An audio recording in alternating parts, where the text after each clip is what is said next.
Assalamualaikum warahmatullahi wabarakatuh. Alhamdulillahirrabbilalamin. Segala puji dan syukur, marilah kita panjatkan kehadirat Allah Subhanahu wa Ta'ala yang senantiasa memberikan nikmat sehat dan keberkahan bagi kita semua.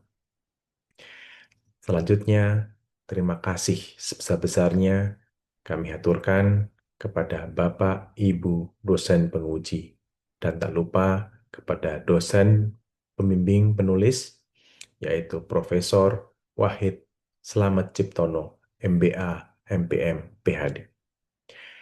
Pada kesempatan kali ini, penulis akan memaparkan terkait dengan analisis strategi corporate venture capital dalam menghadapi tech winter di PT Untung Bersama. Memang kita ketahui bahwasannya industri VC dan CVC bertumbuh sangat pesat sampai dengan tahun 2021, di mana jumlah investasinya mencapai 503 miliar US dollar dan kontribusi CVC meningkat hingga 31%.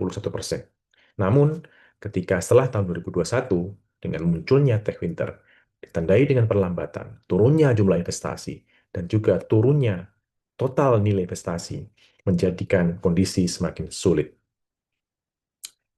Demikian adalah suatu kondisi yang saat itu sedang dirasakan oleh PT Untung Bersama. Ujian yang berat menjaga kinerja investasi dan keberlanjutan bisnis agar tetap sustain. Di saat mayoritas startup mulai kesulitan mendapatkan pendanaan dan beberapa di antaranya mengalami kegagalan. Memang kita ketahui bahwa industri venture capital memiliki resiko tinggi karena mayoritas tidak memberikan return yang positif, terutama akibat dari false positive growth dan kurangnya pendanaan lanjutan. False positive growth suatu keadaan di mana perusahaan bertumbuh secara signifikan, namun tidak memiliki fundamental bisnis yang memadai. Selain itu, venture capital juga dihadapkan pada kesulitan terkait dengan exit strategi karena kurangnya modal atau investor cenderung berhati-hati sehingga kesulitan mencari divestasi. Oleh karena itu, penulis atau peneliti mengajukan 3 pertanyaan. Yang pertama, apa saja faktor eksternal yang menyebabkan penurunan kinerja bisnis pada PT Untung Bersama? Yang kedua, peran knowledge management dalam membantu PT Untung Bersama menghadapi tantangan selama tech winter. Dan yang ketiga, terkait apa strategi yang dapat diterapkan oleh PT Untung Bersama untuk meningkatkan kinerja bisnis. Adapun tujuan penelitian pertama, mengidentifikasi faktor eksternal yang menyebabkan penurunan kinerja bisnis. Yang kedua, menganalisis peran knowledge management dalam membantu PT Untung Bersama. Yang ketiga, mengidentifikasi strategi yang dapat diterapkan oleh PT Untung Bersama untuk meningkatkan kinerja bisnis. Adapun teori manajemen yang digunakan pertama terkait dengan manajemen strategis, yaitu sebuah proses berkelanjutan untuk merumuskan, menjalankan, dan mengevaluasi strategi agar perusahaan adaptif terhadap perubahan. Kemudian diagnosis yang mendalam tentang lingkungan eksternal dan internal merupakan prasyarat bagi manajemen untuk berhasil dalam menyusun strategi yang sesuai dengan situasi perusahaan saat itu. Oleh karena itu, pendekatan pestle analysis dirasa penting untuk membantu perusahaan memahami dinamika pasar eksternal. Pestle terdiri dari politik, ekonomi, sosial, teknologi, environment, dan legal. Untuk analisis internal, menggunakan knowledge-based view, di mana berfokus pada bagaimana pengetahuan menjadi atau menciptakan sustainable competitive advantage. Bentuk utama knowledge antara lain berupa explicit knowledge, tacit knowledge, dan implicit knowledge. Sedangkan SECI model, yaitu proses pembentukan knowledge melalui sosialisasi, eksternalisasi, kombinasi, dan internalisasi. Adapun dynamic capability, yaitu kemampuan organisasi untuk beradaptasi dan merespon perubahan pasar secara berkelanjutan melalui 3 indikator utama, yaitu sensing, mengidentifikasi peluang, kemudian seizing, memanfaatkan peluang, dan transforming, menyesuaikan, dan merekonfigurasi sumber daya ya agar tetap relevan. Adapun kerangka penelitian menggunakan analisis lingkungan eksternal PESTEL digabungkan dengan analisis lingkungan internal berupa knowledge based view, kemudian mengevaluasi strategi perusahaan saat itu menggunakan dynamic capability, yang kemudian nantinya diharapkan memperoleh rekomendasi strategi agar perusahaan bisa tumbuh berkelanjutan. Adapun metode penelitian, jenis penelitian menggunakan kualitatif deskriptif, pendekatan penelitian menggunakan naratif interpretatif, kemudian metode analisis data menggunakan analisis eksternal PESTEL, analisis internal, knowledge space view, dan dynamic capabilities, kemudian metode pengumpulan data menggunakan data primer, yaitu wawancara, dan data sekunder berupa studi dokumen. Selanjutnya, informan terdiri dari 5 orang, direktur utama, direktur keuangan dan sumber daya, VP Investment, VP External Global Fund, dan Ketua Asosiasi Modal Ventura di Indonesia. Adapun hasil analisis eksternal terkait dengan PESTEL, politik merupakan faktor yang krusial di mana ketegangan politik antara Amerika dan Cina, kemudian perang antara Rusia dan Ukraina, turut serta menurunkan pendanaan visi secara global, yang dampaknya perusahaan harus fokus pada startup-startup yang tumbuh pada negara-negara yang mempunyai stabilitas politik yang lebih baik. Kemudian ekonomi, kenaikan suku bunga mengakibatkan modal menjadi masuk ke Amerika Serikat, sehingga menyebabkan fundraising visi secara global menjadi turun. Oleh karena itu, seleksi ketat terhadap startup yang hanya memiliki proyeksi keuntungan yang signifikan adalah hal yang krusial. Yang kedua, terkait dengan sosial, pergeseran perilaku konsumen, budaya kewirausahaan turut mempengaruhi tumbuhnya atau bertahannya para startup-startup tersebut. Kemudian social impact, yaitu investasi yang berdampak sosial menjadi sebuah tren tersendiri, sehingga perlu disiapkan vehikel pendanaan yang bertema social impact. Teknologi, munculnya ChatGPT, Big Data, Cloud, kemudian cyber security menjadi hot sector, sehingga perusahaan harus memprioritaskan atau berfokus juga kepada sektor-sektor yang sedang hype atau hot sector. Kemudian environment terkait dengan isu-isu lingkungan, di mana muncul startup-startup di sisi climate tech, kemudian clean energy. Oleh karena itu, perusahaan juga perlu untuk melihat perkembangan dari startup-startup di sektor ini.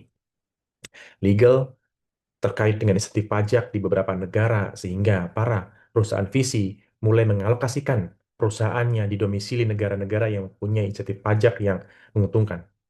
Walaupun di Indonesia, POJK 35 2015 yang kemudian diperbarui 25 tahun 2023 sudah mencukupi. Namun, karena insentif fiskal yang masih minim, sehingga perkembangan permodalan dari sisi visi maupun sisi visi di Indonesia menjadi kurang kompetitif, misalnya dibandingkan dengan Singapura. Oleh karena itu, monitoring regulasi bersama dengan OJK menjadi sebuah hal yang harus terus didorong, sehingga nantinya regulasi menjadi semakin kompetitif. Kemudian analisis jenis KBV terkait dengan explicit knowledge telah terpetakan adanya peraturan direksi, SOP, kemudian publikasi white paper yang sudah terkodifikasi, sehingga ini menjadikan standar proses investasi menjadi semakin matang dan akuntabilitas. Tacit knowledge berupa pengalaman daripada manajemen dari sebuah pengalaman-pengalaman sebelumnya menjadikan bekal ketika terjadi tech winter. Kemudian implicit knowledge, di mana budaya-budaya yang dikerjakan atau dilakukan, diskusi VP, pengumpulan testimoni daripada founder, membuat informasi menjadi semakin matang dan komprehensif dalam menentukan keputusan-keputusan investasi. Elemen KBV, banyak hal yang telah dilakukan atau diimplementasikan di perusahaan, misalnya melibatkan konsultan eksternal dalam hal laporan-laporan industri report, kemudian laporan market reports, laporan market approach, kemudian ada expert panel yang digunakan sehingga itu menambah akurasi informasi. Kolaborasi divisi antara divisi investasi, legal, risk, sinergi dalam menyusun dokumen justifikasi investasi menghasilkan keputusan investasi semakin luas, komprehensif, dan terintegrasi. Penggunaan template standar itu menjadikan proses lebih cepat.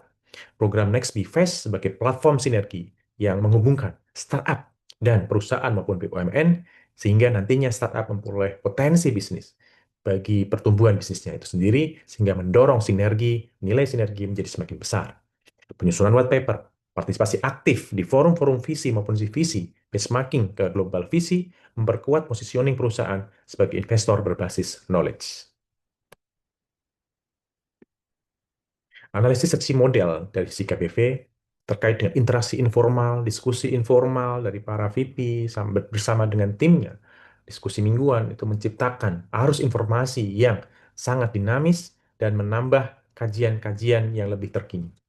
Pengetahuan praktis investor yang kemudian dikonversi menjadi dokumen strategi atau kebijakan tertulis menjadikan penyempurnaan daripada tata kelola menjadi lebih sesuai dengan kondisi saat itu. Kemudian integrasi sumber-sumber data menghasilkan insight yang lebih baik dan akhirnya dapat untuk membantu memapping atau memonitor portfolio agar meminimalisir daripada kebuntuan atau kegagalan pertumbuhan startup pada masa-masa tech winter. Kemudian pengetahuan eksplisit ditransfer ke dalam startup melalui penerapan maturation map, sebuah kajian guiding principle yang dibuat antara perusahaan bersama dengan visi-visi lain di ASEAN yang ditujukan untuk memperbaiki tata kelola startup sehingga perusahaan atau startup menjadi lebih prudent, lebih akuntabel, dan dapat berkelanjutan. Kemudian external dynamic capability tentunya adanya deteksi waktu itu terkait dengan saham Zoom yang mulai jeblok, penggunaan comparable companies melalui konsultan yang melihat pertumbuhan startup di pabrik yang juga cenderung menurun, menambah indikator sensing jadi lebih tajam. Kemudian sensing dengan adanya tech winter, maka sebenarnya juga membuat perusahaan mempunyai benefit berupa memanfaatkan momen valuasi menjadi lebih rendah sehingga mendapatkan startup dengan valuasi lebih rendah dan lebih murah. Kemudian perubahan indikator dari due diligence yang awalnya fokus pada GMV, kemudian beralih ke profitability, menambah akurasi terkait dengan pemilihan startup. Sehingga semua itu mengakibatkan adanya peningkatan dari aset yang semula turun menjadi 8,5 yang akhirnya pada tahun 2024 meningkat menjadi 9,1 triliun. Rekomendasi yang kami coba rangkum adalah pertama terkait dengan diversifikasi portfolio dan penguatan risk management yang baik, kemudian penguatan hubungan bisnis antar visi dan visi sehingga ada transfer knowledge yang lebih intensif, kemudian proaktif dalam mengelola portfolio sehingga terbentuk GCG di startup tersebut sehingga meminimalisir terjadinya kebangkrutan atau kegagalan.